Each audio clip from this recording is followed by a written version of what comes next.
지금 이 시간 리플을 들고 계신 분들 마음이 결코 편하지 않으실 겁니다. 계속 빠지고 반등은 짧고 다시 눌리고 이 답답한 흐름이 끝도 없이 반복되고 있습니다. 지금 리플은 비트코인보다 더 약하게 흔들리는 전형적인 약세 구조입니다. 이런 자리에서 섣불리 들어가면 가장 크게 당합니다.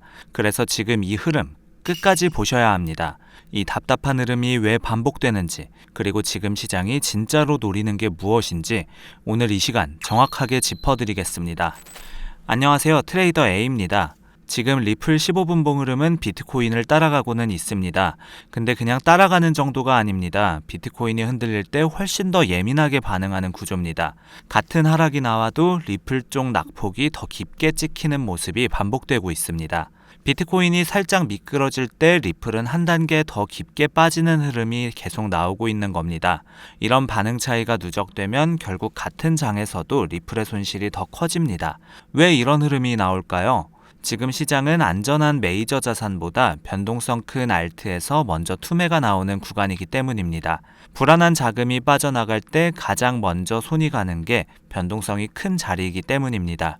시장이 흔들리기 시작하면 가장 약한 고리부터 끊어지듯이 매물이 쏟아지는 겁니다. 즉, 비트코인이 한번 흔들리면 리플은 1배 반에서 2배 체감으로 밀리는 느낌이 나오는 겁니다.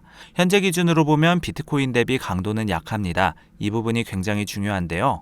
왜냐하면 강한 알트는 비트코인이 빠질 때도 버티거나 반등할 때 먼저 움직이기 때문입니다. 강도가 살아있는 종목은 같은 하락장 안에서도 먼저 바닥을 잡고 먼저 고개를 듭니다. 반대로 강도가 약한 종목은 빠질 때 가장 많이 빠지고 오를 때는 가장 늦게 따라옵니다. 지금 리플의 움직임은 후자에 훨씬 가깝습니다. 근데 지금 리플은 반등 속도보다 하락 속도가 더 빠릅니다. 올라갈 때는 더디고 빠질 때는 한순간에 밀리는 전형적인 약세 패턴입니다. 이건 아직 시장 자금이 리플 쪽으로 강하게 들어오는 상황은 아니라는 뜻입니다. 매수세가 확실하게 붙었다면 이런 식으로 한쪽으로만 밀리지는 않습니다. 다시 말해 비트코인이 버텨도 리플은 아직 매도 압력이 더 강한 상태입니다. 이제 차트 구조를 직접 들여다보겠습니다. 현재 구조는 명확하게 하락 흐름입니다.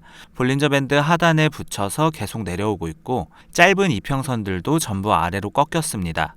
가격이 밴드 하단을 타고 흐른다는 건 매도 쪽으로 무게가 확실히 실려 있다는 신호입니다. 지표들이 한 방향으로 정렬되어 있다는 것 자체가 지금 추세가 어디를 향하는지 보여줍니다. 이렇게 모든 신호가 한쪽을 가리킬 때는 흐름을 거스르기보다 인정하는 게 먼저입니다. 대부분 여기서 착각합니다. 이 정도 빠졌으면 이제 바닥이 아니냐라고 생각하게 됩니다. 근데 약한 종목은 바닥처럼 보여도 계속 아래로 미끄러집니다. 바닥처럼 보이는 자리가 진짜 바닥인 경우보다 다음 하락의 출발점이 되는 경우가 훨씬 많습니다. 많이 빠졌다는 느낌과 실제로 멈췄다는 사실은 전혀 다른 이야기입니다. 특히 지금 같은 구간은 개미들이 반등 욕심으로 계속 롱에 들어가는 자리입니다. 세력은 그 심리를 알고 있습니다. 그래서 애매하게 반등을 주고 희망을 주고 다시 눌러버리는 흐름이 반복되는 거죠. 딱 올라타고 싶어지는 자리에서 한번 흔들고 다시 내려보내는 패턴이 나오는 겁니다. 한번 희망을 주고 다시 빼앗는 구간에서 가장 많은 손실이 나옵니다. 그래서 이런 자리일수록 한 박자 늦게 보는 게 오히려 안전합니다. 지금 시장이 노리는 건 무엇일까요? 공포를 만드는 동시에 성급한 저점 매수까지 같이 흔드는 겁니다. 자, 그럼 이런 흐름 속에서 우리가 실제로 봐야 할 가격대는 어디인지 위쪽부터 짚어보겠습니다. 현재 위쪽에서 가장 중요하게 봐야 할 자리는 1.286에서 1.292 구간입니다. 이 자리는 최근 무너진 가격대이면서 단기 22MA 저항까지 겹쳐 있습니다. 한번 깨진 가격대는 다시 올라왔을 때 저항으로 작용하는 경우가 많고 여기에 지표 저항까지 겹치면 부담은 더 커집니다. 저항이 한 겹이 아니라 여러 겹으로 쌓여 있다는 게 핵심입니다. 이런 자리는 한 번에 뚫기보다 여러 번 부딪히다 밀리는 경우가 많습니다.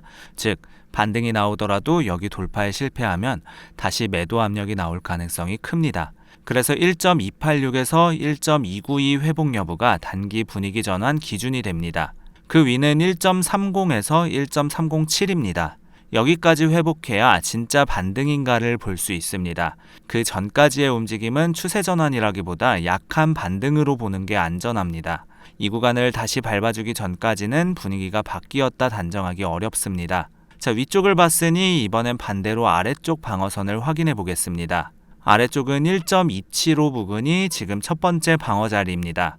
여기가 깨지면 1.26 초반까지도 빠르게 열릴 가능성이 있습니다. 지지가 한번 무너지면 다음 매물대까지 빠르게 빠지는 경우가 많기 때문에 이탈 여부를 꼭 봐야 합니다. 그래서 이 자리는 단순한 가격이 아니라 흐름을 가르는 분기점으로 봐야 합니다. 이 자리를 지키느냐 못 지키느냐에 따라 다음 흐름의 방향이 갈립니다. 즉 1.275를 이탈하면 추가 하락 가능성이 열릴 수 있습니다. 단기 타겟은 현재 기준으로는 위보다 아래가 더 자연스럽습니다. 특히 비트코인이 추가로 밀리면 리플은 하락폭이 더 커질 가능성이 높습니다.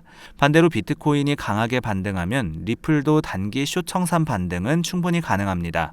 결국 방향의 큰 키는 여전히 비트코인이 쥐고 있는 셈입니다. 그래서 리플만 볼 게 아니라 비트코인 흐름을 같이 봐야 합니다. 다만 여기서 정말 중요한 포인트가 있습니다. 반등 크기보다 반등 이후에 유지되느냐가 훨씬 중요합니다. 잠깐 튀어오르는 건 누구나 만들 수 있지만 그 자리를 지키느냐는 완전히 다른 문제입니다. 지금은 그 유지가 안 되고 있습니다. 이 유지력을 판단하려면 결국 거래량과 보조지표를 같이 봐야 합니다. 자, 거래량을 보시면 하락할 때 거래량이 훨씬 강하게 붙고 있습니다. 반대로 올라갈 때는 거래량이 눈에 띄게 줄어드는 모습입니다. 이건 실제로 매도 압력이 살아있다는 뜻이죠. 사는 힘보다 파는 힘이 더 무겁게 실려 있다는 걸 거래량이 그대로 보여주고 있는 겁니다. 거래량은 가격보다 솔직하기 때문에 이 신호를 가볍게 넘기면 안 됩니다. 반등이 진짜인지 가짜인지도 결국 거래량이 먼저 알려줍니다. 자, RSI는 과매도 근처까지 내려와 있습니다. 숫자만 보면 충분히 빠진 것처럼 보입니다. 근데 RSI 하나만 믿고 들어가기엔 위험하다고 볼 수 있죠. 왜냐하면 약세 흐름에서는 RSI 과매도 상태가 오래 유지될 수 있기 때문입니다. 과매도라는 건 반등 신호가 아니라 그만큼 약하다는 신호일 수도 있습니다. 실제로 강한 하락장에서는 과매도에 들어가고도 한참을 더 빠지는 경우가 많습니다. 그래서 RSI는 참고 지표로 두고 다른 신호와 함께 봐야 합니다. MACD도 아직 음의 영역에서 확장 중입니다. 히스토그램이 줄지 않고 있다는 건 하락 에너지가 아직 완전히 끝나지 않았다는 의미입니다. 하락이 멈추려면 적어도 이 히스토그램이 줄어드는 모습부터 나와야 합니다.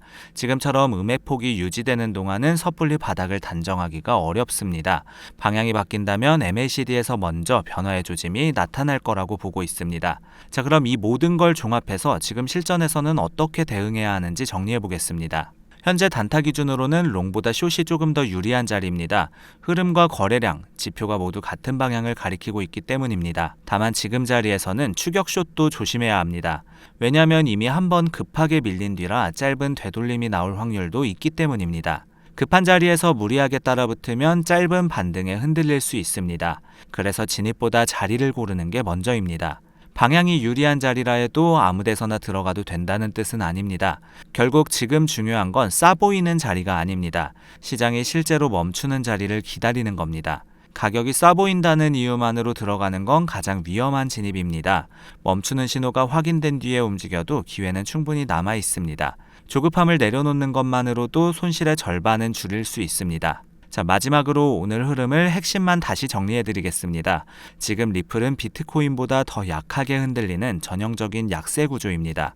비트코인이 버텨도 리플은 아직 매도 압력이 더 강한 상태입니다. 위쪽으로는 1.286에서 1.292 회복 여부가 단기 분위기 전환의 기준입니다. 아래쪽으로는 1.275 이탈 시 추가 하락 가능성이 열릴 수 있습니다. 그리고 내일 중심 시나리오로는 비트코인 반등이 나와도 리플이 저항 회복에 실패하면서 다시 아래로 흔들 가능성을 주의해야 됩니다. 지금은 욕심내는 자리가 아니라 기다리는 자리입니다. 시장이 진짜로 멈추는 신호를 확인한 뒤에 움직여도 결코 늦지 않습니다. 이상으로 전형 리플 분석을 마치겠습니다. 감사합니다.